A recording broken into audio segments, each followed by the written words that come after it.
साठी आपण निर्मला सीतारामनना भेटलेलो आहोत आणि त्यांनी त्याचा अभ्यास करून यामध्ये काय करता येईल या संबंधामध्ये मी त्याचा प्रयत्न करणार आहे आणि माननीय मुख्यमंत्री देवेंद्र फडणवीस यांना भेटणार आहे आणि मला अनेक बिल्डर मुंबईमध्ये भेटले. त्याने असं सांगितलं की ही स्कीम सुरू करत असताना ही सवलत देण्यात आली होती, पण नंतर मात्र पुन्हा इन्कम टॅक्स लावलेला आहे.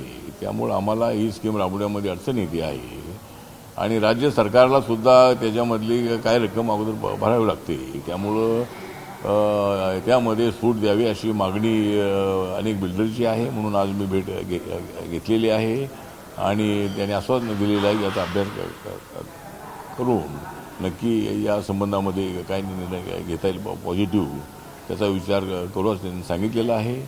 आणि माननीय मुख्यमंत्री देवेंद्र फडणवीस यांनी सुद्धा यासाठी प्रयत्न करणं अत्यंत आवश्यक आहे. राज्याचे प्रमुख म्हणून मुंबईला जर चांगलं अजून उभं करायचं असेल, मुंबई तर आंतरराष्ट्रीय कीर्तीचं शहर आहेच आहे, पण अजून या झोपडपट्टीत राहणाऱ्या गरीब लोकांना जे पक्कं घर आहे ते पक्कं घर मिळावं अशा पद्धतीची आपली मागणी अनेक वर्षांपासून जी आहे. माझ्या पक्षाची मागणी अशी आहे की 300 फुटाचं जे घर आहे त्याऐवजी 450 फुटाचं घर या लोकांना मिळावं आणि बिल्डरलाही 450 फूट विकायला मिळणार आहे. त्यामुळं सरकारला त्याच्यामध्ये अजिबात काही अडचण अजिबात नाही. फक्त ज्या ठिकाणी त्या लँडिंग आणि टेक ऑफ आहे आपल्या एअरपोर्टचं त्या ठिकाणी थोडीशी अडचण येऊ शकते, पण इतर ठिकाणी टॉवर उभं करण्यामध्ये अडचण अजिबात नाही.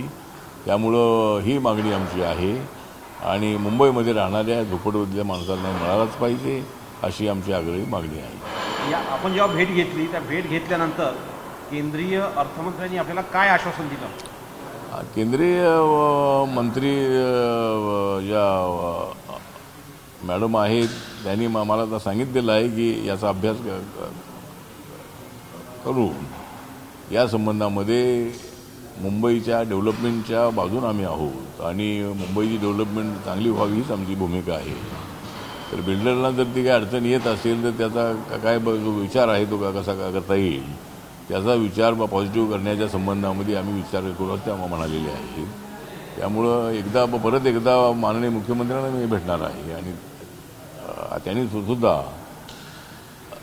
हा विषय ते दिल्लीच्या सरकारमध्ये सरकारशी त्यांनी बोलावा अशा पद्धतीचा माझा प्रयत्न राहणार आहे. मला अनेक बिल्डर भेटल्यामुळं मी आज काल निर्मला सीतारामनची भेट घेतलेली आहे आणि त्यांनी मला आश्वासन दिलेलं आहे की नक्की याच्यामध्ये पॉझिटिव्ह काहीतरी करता येऊ शकतं का याचा मी नक्की प्रयत्न करेन.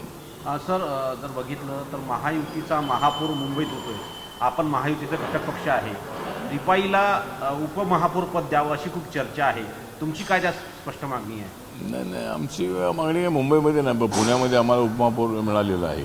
पुण्यामध्ये परशुराम वाडेकर जे आहे हे त्या ठिकाणी आमच्या पक्षाचे त्या ठिकाणी डेप्युटी मेयर आहेत 2.5 वर्षासाठी आणि मुंबई शहरामध्ये तशी आमची मागणी अजिबात नाही, कारण मुंबई शहरामध्ये आमचा एकही नगरसेवक नाही आहे. त्यामुळं मुंबई शहरामध्ये अशी आमची मागणी नाही आहे, पण ऑप्शनमध्ये आम्हाला 2 जागा मिळाव्यात. त्यानंतर मुंबईमध्ये बेस्ट शिक्षण आणि इतर ज्या समित्या आहेत त्या समित्यांमध्ये आमच्या कार्यकर्त्यांना संधी मिळावी अशा पद्धतीची सूचना मी मुख्यमंत्र्यांना केलेली होती आणि आपली सत्ता मुंबईमध्ये आल्यानंतर नक्की आम्ही त्याचा विचार करू असं म्हणाले होते. त्याप्रमाणे आता सत्ता आपली जवळजवळ आलेली आहे म्हणण्यापेक्षा आता क्लिअर मेजॉरिटी आपल्याकडे आहे. त्यामुळं जी निवडणूक आता होणार आहे त्या निवडणुकीमध्ये महायुतीचा BJPचा त्या ठिकाणी मेयर बनेल आणि डेप्युटी मेयर जो आहे तो शिवसेनेचा एकनाथ शिंदेचा बनेल. त्यामुळं डेप्युटी मेयरच्या संबंधामध्ये की आमची तशी मागणी अजिबात नाही, पण एक कॅन्डिडेट जो आहे तो एक कॅन्डिडेट एकनाथ शिंदेच्या सिम्बॉलवरती आमची एक महिला प्रज्ञा एक आमचा जो उमेदवार आहे हा मुंबईमध्ये एकनाथ शिंदे यांच्या सिम्बॉलवरती धनुष्यबाणावरती निवडून आलेला आहे आणि पण तशी आमची मागणी अजिबात नाही आहे, पण या ज्या गोष्टी आहेत त्या आम्हाला मिळाव्यात अशी आमची सूचना आहे. सर, ज्या प्रकारे लोकसभेमध्ये गोंधळ सुरू आहे मागच्या काही दिवसात आणि हे सांगितलं जात होतं की PM वर अटॅक होणार होतं, त्यावरती तुम्ही कसं बघता? ओम बिर्ला सांगतात की पीएमवर अटॅक होणार होतं, मात्र काँग्रेस हे इतिहासाच्या पहिल्याच वेळेला अशा पद्धतीची घटना घडलेली आहे. एक तर गोंधळ जो आहे तो गोंधळ आम्ही घातलेला आहे आणि पूर्वीच्या काळामध्ये, पण एवढा गोंधळ आम्ही घातला नाही आहे. त्यामुळं मला असं वाटतं की ओम बिर्ला यांनी सांगितलेलं आहे की ज्या महिला ज्या होत्या, मी त्यावेळेला सभागृहामध्ये होतो, लोकसभेत होतो, आणि त्यावेळेला ज्या 4-5 महिला ज्या आहेत त्या महिला येऊन तिथे PM ज्या रस्त्याने तिथं येतात आतमध्ये, त्या ठिकाणी येऊन त्या उभ्या राहिल्या.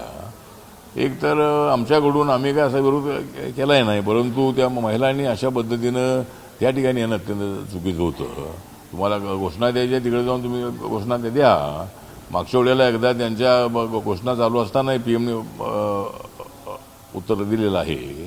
त्यामुळं जे ओम बिर्ला यांनी सांगितलेलं आहे की पंतप्रधानांच्या जीवाला धोका निर्माण करण्याच्या दृष्टिकोनातून महिलांना त्या ठिकाणी पाठवण्याचा प्लॅन काँग्रेस पक्षाने केला, आणि त्यामुळं त्यांनी जी शंका व्यक्त केलेली आहे त्या शंकेशी मी सहमत आहे.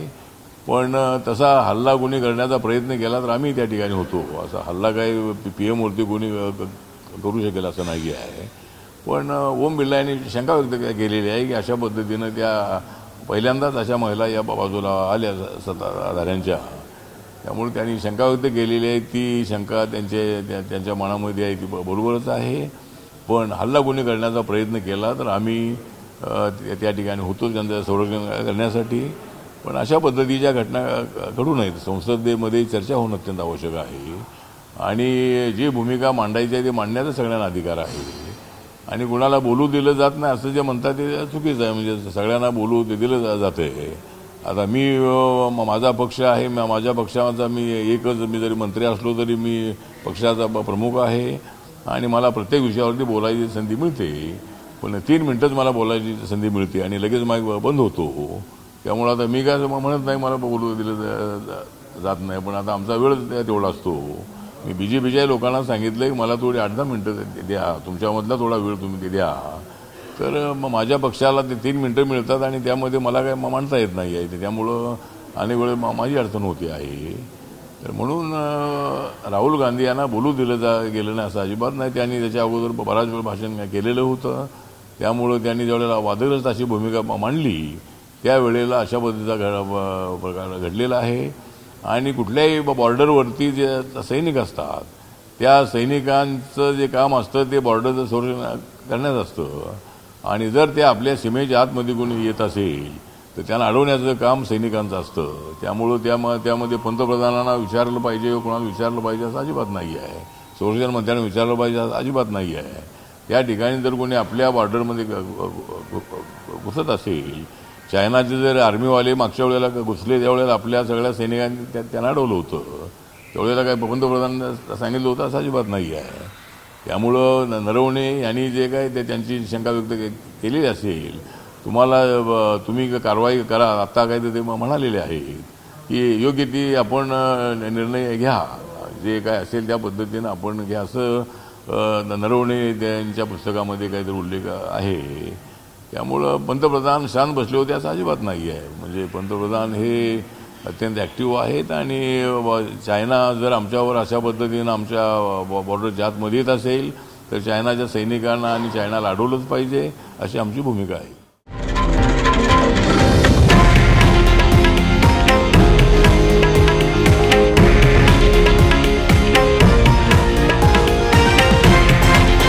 हे आहे देशातील नंबर 1 न्यूज नेटवर्क, आणि आपण पाहत आहात TV9 मराठी, एकमेव.